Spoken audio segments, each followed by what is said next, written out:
President. Senator from Arizona. Mr. President, I think it's very clear that the vote today will result in a significant majority vote for the pending legislation, the so-called tax extenders, and I will be one of those who will be voting as well.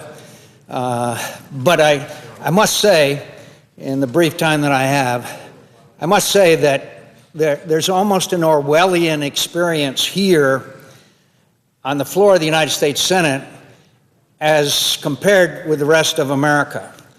Here we are about to pass the, quote, tax extenders, which are necessary to give some kind of certainty to businesses, small and large, across America, to give tax breaks to people in these most difficult times, including my home state of Arizona. And so what did we do?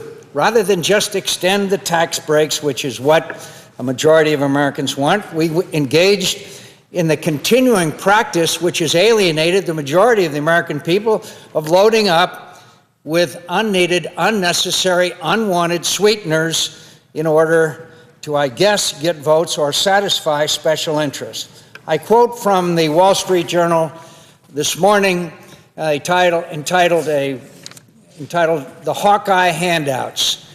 The tax bill is becoming a favor festival, starting with ethanol. And of course, it goes on to talk about the ethanol extension as the bipartisan handiwork of people who direct subsidies and trade protectionism, plus mandates that force consumers to buy ethanol. This is a trifecta of government support and for all an industry that is 30 years old and that even Al Gore now admits serves none of its advertised environmental purposes. And I would like to point out for my colleagues on this side of the aisle what the Wall Street Journal says. The greater political risk here is for Republicans who should worry that the tax bill is turning into a special interest spectacle.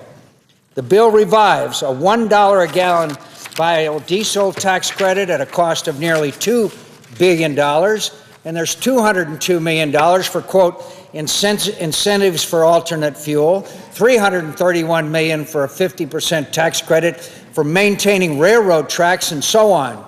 These credits are a form of special interest spending via the tax code, which is precisely the business-as-usual behavior that Republicans told Tea Party voters they wouldn't engage in.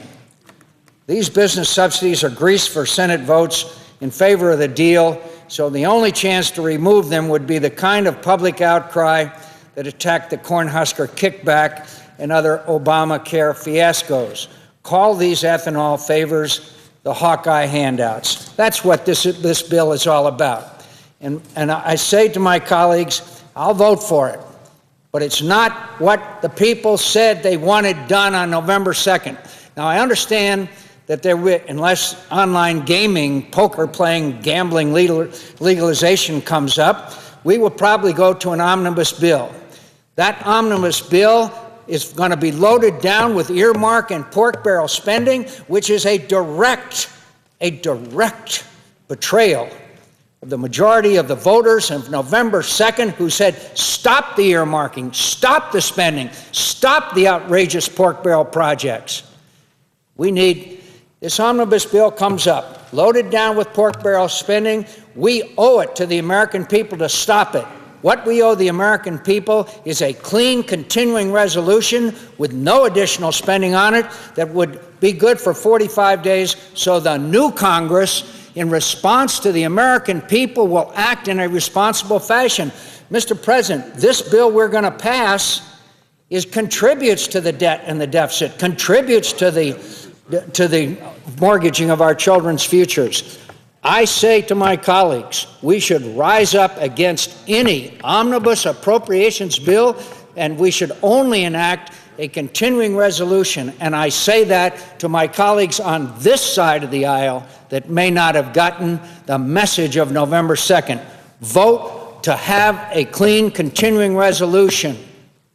That's what the American people have said they want. That's what they deserve. The American people deserve to be heard. Let's reconnect Washington and the American people. And I thank my colleague from Iowa for the time. Mr. President, I yield whatever remaining time I have.